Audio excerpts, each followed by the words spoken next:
Foodcast listeners. Welcome to episode 45. How is everyone doing out there? Heather, how are you today?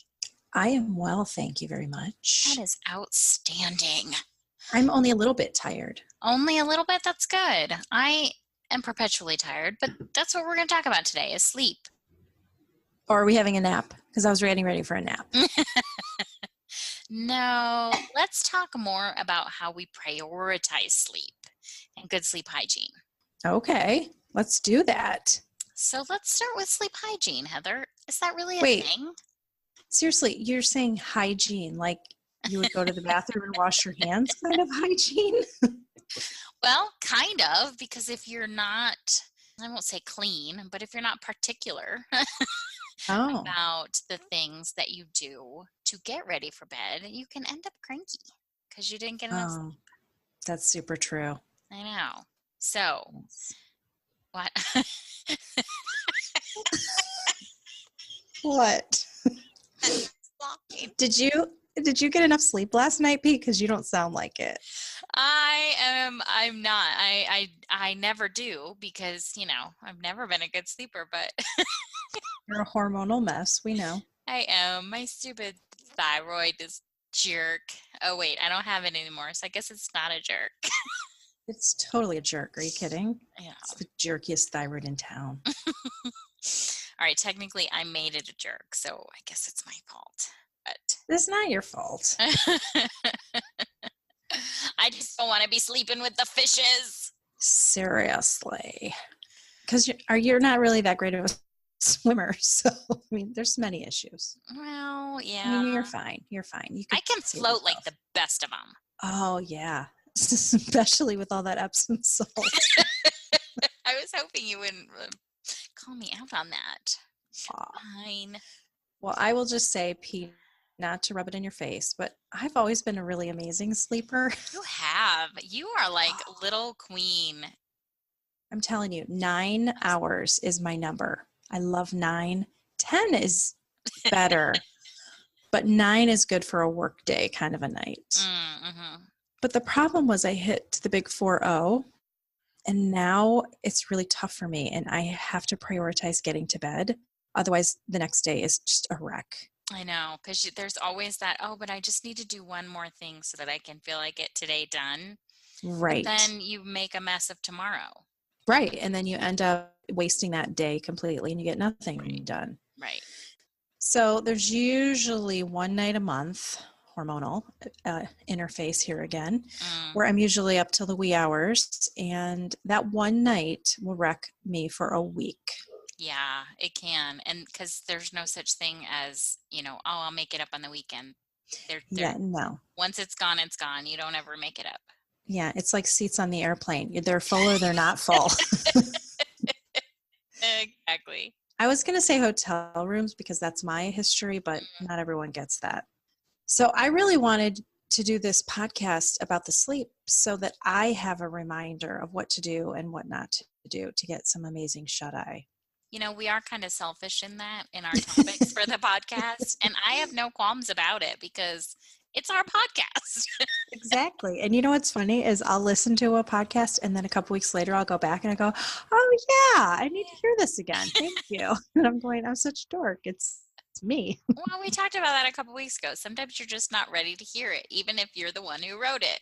Or it was far away and I forgot. Yeah. But Heather, how much sleep do you really need a night? I've heard conflicting information. I think that people would mostly confer that 7 or more hours of sleep every night is what a body needs. So that's the time that your brain reboots itself. Basically, your mind empties the recycle bin. It archives your memories, organizes things for the next day. And you need that sleep time so that you can mentally function at your optimal level. Yeah, and your cells go through a whole thing where they kill off the dead cells and they create new cells, and it's a whole process. You actually use a lot of metabolic energy when you're sleeping. You don't think about it because you're like, I'm not running. But that's why when you wake up, sometimes you're starving, you're thirsty. I mean, you've been fasting for a bunch of hours too, but you use a ton of metabolic energy when you're sleeping. So I'm tired. One of the things that you want to consider when you're getting, to figure out if you're getting the proper rest is, how do you wake up in the morning? Do you hit snooze? Do you pop out of bed? It's important that you want to really get up and get out of bed when your alarm goes off, because scientifically hitting that snooze button is a humongous mistake. Oh my gosh, it's the worst. And I didn't realize that. I was a big snoozer for many a year. And just because I'm like, oh, 9 more minutes, 9 more minutes, 9 more minutes. Why is that better? I mean, give myself the extra half hour. I mean, let's have it all, Yeah. So You that are the better off to snooze, do that. Yeah, because we take it, if you do fall asleep and it takes about 90 minutes, some up to 110 minutes to complete a sleep cycle. So if you are that tired that you hit the snooze bar and then you go back and you actually fall asleep, you're like all messed up, because then now you're waking up in the middle of a cycle. Because about 2 hours before you wake up, your sleep cycles end and your body starts to slowly wake up. Cortisol raises, so to get you away. This is the good time that cortisol is okay, because it helps you wake up. And then when your alarm rings, your body is already either in wake up mode or in the process of wake up mode. Sometimes it goes up before we're ready.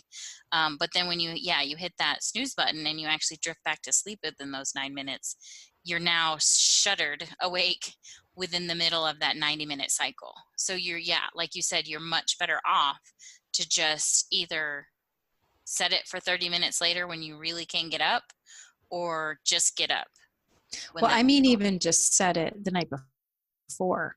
Yeah, that's what I mean. Like, set it the night Okay. before, so that you're not hitting it 3 times to get yourself 30 more minutes, because really that rest is setting you back in your awake time, because now you're all out of that cycle, Right. and then your whole day is sort of set off. Yeah. Well, and your body needs hours to Yeah, recover. exactly, because Yeah. it has that whole process of waking up. So sad. What I can we know. do though? You can do a lot of things. You can exercise, preferably earlier in the day, because if you do exercise towards bed, it can boost your cortisol, because you're like, "Ooh, Mm, yay, let's run from this tiger," and then it's hard for your body to kind of yeah. back things up and then go, oh, okay, and now it's time for bed. So if you exercise early in the day, you get that spike when you need it, and then you're awake for the part of the day that you should be awake for. And then by the time it's nighttime, your body's starting to wind down, and the melatonin is actually what's getting kicked up instead of the cortisol. Oh, it helps me relax just thinking about it. One of my favorites, which is hard where I live, but I really do try very hard to keep my circadian rhythm in sync, is to get sunshine and natural light. I mean, I will drive to work in the winter with the window open if the sun is on that side of the car, because I want the sun to touch my skin, even Mm. if all that it's going to touch is my cheek, because everything else is covered by hat and gloves and mittens and everything else. But, is get some natural light, because your Yeah. body is created that way. And we've talked in previous episodes too, if you do live in a place where you don't get a ton of sun in the winter months, to maybe look into getting one of those. Oh shoot, Heather, help me out here. It's one of those seasonal lights to help with if you're having issues sleeping and then waking up and you're kind of out of whack. That can help you get your circadian rhythms kind of back in sync. If you have one of those lights and you get a good 10 minutes right when you wake up, then your body's like, oh, I get it, it's sunshine time now. So you can kind of set the pace, and then hopefully after a little bit of that, your body's like, oh, it's time to go to bed now, and then now it's time to get up, and that's the circadian rhythm. Yay. But it will not get you like Gloria Estefan promised. That kind of rhythm will not get you. Oh, Lord. Something that is actually really important for me personally, I do not process caffeine well. Mm, And I will get myself in a little rut where I go, oh, I'm just going to have a half a cup of coffee.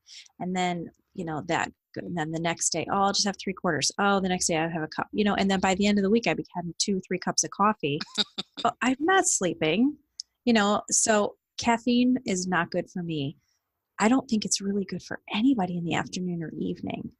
I mean, I I just know. can't I'm the think that same way. it's good Yeah. for your body. If I haven't finished my coffee by about 10 in the morning, I just forget about it because I know it'll affect me even more. And yeah, I don't, but I know people, our mother is like that, Heather. She could probably have Yeah. a cup of coffee at 10 o'clock at night and still go lay down, sleep all night out cold. And so Well, I don't know if it's a tolerance thing or if it's just how we process things. I don't know. but another one too is magnesium. Oh, that's a And good one. that was one of the ones that when I recently went to the doctor, he said, because I don't actually move very well, not in an exercise way. So he said to make sure that I'm having lots of magnesium in my diet. Yes, that is a Um, great idea. yeah, it helps lots of things. It helps your body rest And and you can take move. it in supplement form, and if you do, I would recommend taking it, maybe 30 minutes before you plan to go to bed, and that can help. So another thing you can do is take an Epsom bath because Epsom salt has a bunch of magnesium in it. So not only Oh, are you getting that so by nice. soaking in the tub, but you'll also, that warm bath and just that whole downward, I don't want to say downward spiral. That No, sounds but bad, but think that if you think back to how you introduced this as sleep hygiene, like mhm. if you come up with a Mm, little routine, what are like if you think about your morning hygiene, you get up, you go to the bathroom, you brush your teeth, mhm. you've got your little shtick that you do. Do the same kind of thing at night to help you get ready for sleep, and that could include a bath, Yeah, exactly. toasty warm. Yeah, and so then now you've got the soothingness of just soaking in a bath, plus the warmth of the water, plus the magnesium, and you'll be out cold. Sort of, yeah, I hope so. But not in the bath. Wait till you Oh get out of gosh. the bath. Yeah, no, no, no, that's Yeah. Mm, super bad. yeah. One thing that I also keep hearing about, which I think is not that hard for me, but then I say that and then I wonder if it really is, but it's reducing your use of electronics so that you reduce your stimulation, but do it kind of as a progressive throughout the evening. So, What do you stop mean? working at Mm, stop working at 6 o'clock, then maybe no more internet after 7, no more phone after 8, no TV after 9, lights out at 10. Like, so just, some sort of a progression that works for you so that your body understands, oh, we just stopped working. Okay, then we're going to give up the internet. Okay, no more phones. However that looks for you so that your body really just gets used to whatever your little hygiene is. I was gonna say that sounds a little bit like that routine too. Maybe you cut all of that stuff out at 8, and then you take your bath, and then you go to bed. Yeah. Yeah. And when you Uh, get out of the bath, don't get back on your phone for goodness sake. Right, right. And yes, you Exactly. can use the blue blocking glasses, if for some reason you feel you have to watch TV or whatever to relax, but it's still stimulating. Just because Right. you're blocking the blue light doesn't mean you're not absorbing those images, which still can be stimulating to the brain. So, I mean, unless you're watching a video of the ocean, that I would say, sure, that's cool. Otherwise, read a book. yeah, and not on a device. Read an actual book. Yeah, the paper kind. The paper kind. If you have They're one of old the school. old Kindles, the paper whites, that doesn't have a light, and then replace the bulb in next to your bed with like an amber glow so that you kind of get that candlelight thing that's kind of relaxing as well, that Oh, that's a effect. good idea. Yeah, so the Whisper doesn't have the blue light, or is it called the Whisper white? What's it? I don't know. I think so, but it's the paper white. That's what it is. The Kindle paper white. It looks like newsprint, so it's not a Hmm. screen. It's a screen. It's not like your phone or an iPad. To my knowledge, because I have one, I looked at it. Or I kind of researched it, but to my knowledge, it doesn't have the color spectrum. So, More um, relaxing. yes, yes, yes.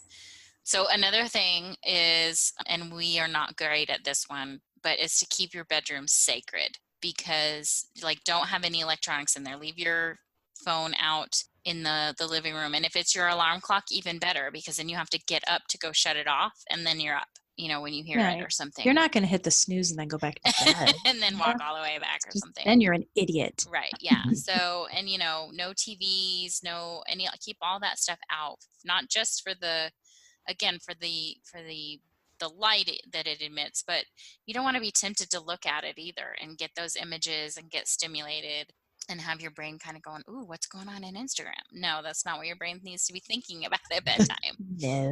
No. My favorite thing Mm-hmm. ever is blackout drapes.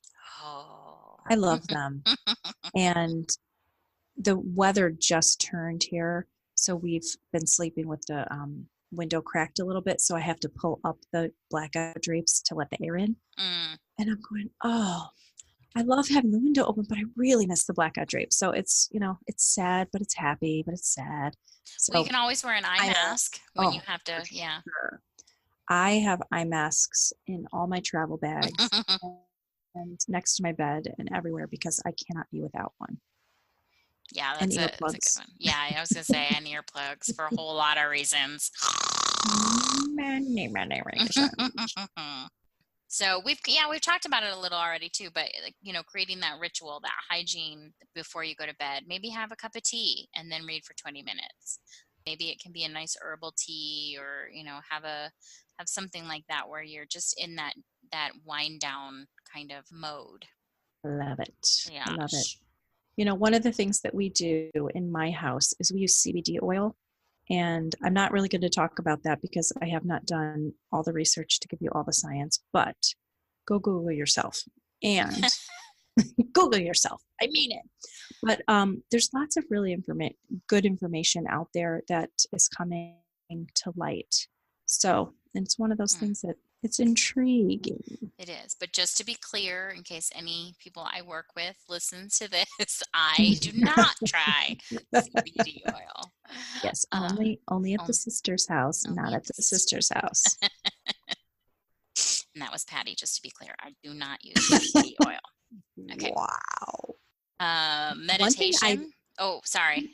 That's okay. But I like a body scan meditation. Oh, It's tell me about really that. so it's really cool at night. You can find them on YouTube or in our favorite apps like Meditation Studio, Calm, and Headspace. They all have choices. You'll put in your earphones. I guess you'd have your phone in your room with you at this point, but it's upside down and you're not looking at it. So put on the body scan meditation and it walks you through. It starts at your head.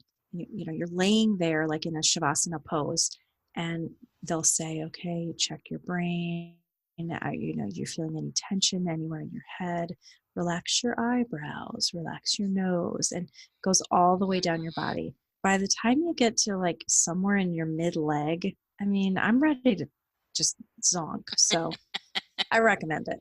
Of course, we can't talk about sleep without talking about essential oils and all of our favorites. There are so many favorites. What are your favorites? So I make a sleepy blend up, and I keep quantities of it in the bedroom.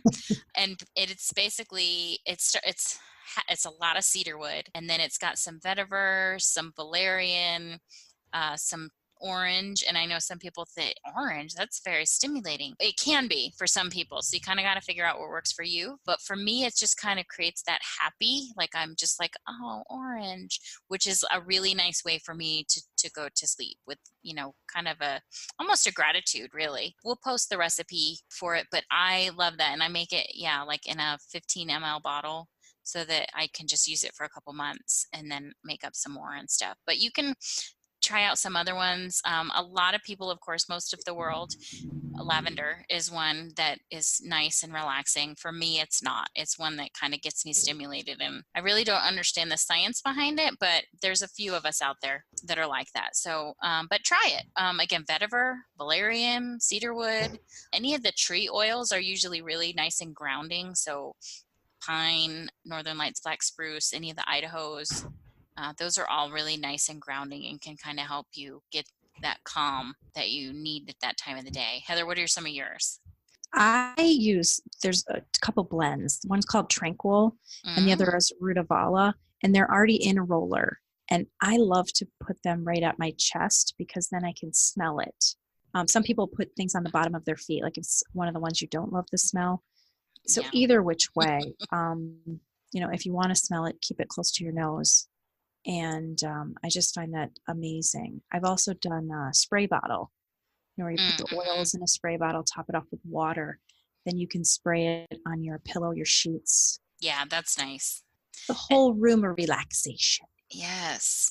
Now, just to recap, why do we put oils on our feet? Smell. Because they have very large pores, so the oil absorbs very quickly and you get the properties of the oil in your body amazingly fast, Yes, or which even is if good you for do. for And it makes your feet smell better. valerian. Ooh, keep that Yeah, one it on does your smell feet. like feet anyway. But it works so good. Yeah, that's true. Yeah, yeah. So, one thing that I do want to mention, having been a culprit for many years, is be careful of sleep aids. They override your natural sleep cycle. They're not for long-term use. So, melatonin, we used to love melatonin in my house. But, the research is coming out that you really should just use it sparingly, if ever. So, your body, once it gets the drift that you're going to supplement with melatonin, it won't make any more. So you're just creating further problems. So please And those be over nice the to yourself. counter, the pain reliever ones Oh, with sleep aids in them. I get it. Sometimes you do need, if you sprained you your have the arm or whatever. flu or you Right. broke your arm. Right. Do it. But to use it just puts such a tax on your liver to try and metabolize the pain reliever part as well as the sleep aid. And then yeah, you're in the same boat. Your body's like, oh, you're gonna handle this. I don't need to do it. So then you kind of get, I don't want to use the word addicted, but you definitely get used to that. You get yeah, anyway, you know what I'm saying. Your body gets numb to it. Yeah. One of the other things that is really important for sleeping is your mattress. So Mm, you want something that's firm enough to support you all night. It's cooling. Organic is best if you want to reduce the chemical off gassing as you're sleeping on it for 7+ hours. for And 8 years. 8 or whatever that, yeah, what's that slogan? Replace after 8? well, I I don't know don't what know is about that, that. but mine is due for replacement and Mm-hmm. it's probably overdue by a few years. So I have been doing some mattress research. So we'll have a podcast about that in the Ooh, exciting. future. I know. Everyone can come take a nap with me. It's a nap. It's Okay. just a nap. Okay. All right. So What's our ditch what's our and ditch? switch? No, I'm asking you. You don't ask me. You tell me the ditch and You have all the switch. great ideas. Okay, how about we ditch the late night Netflix binges or Oh, Hulu or HBO or whatever it is that you're binging? Those shows oh. will be there later. I have to remind myself of that. I know. They're not It's going anywhere. I know. They're not going anywhere. All right. So, ladies and gents, in closing, I would like you to be reminded, happy Cinco de Mayo. Ooh, ole. Please party responsibly. Please do not forget to sign up for our newsletter over at foodmoose.com and then go find us over on Facebook, Pinterest, Instagram. We are Food Moose. And we would love it if you would subscribe or you write us a review anywhere you find this. And that will help all the other people come and find us too. So, from both of us, let's all go live for real. Moose out.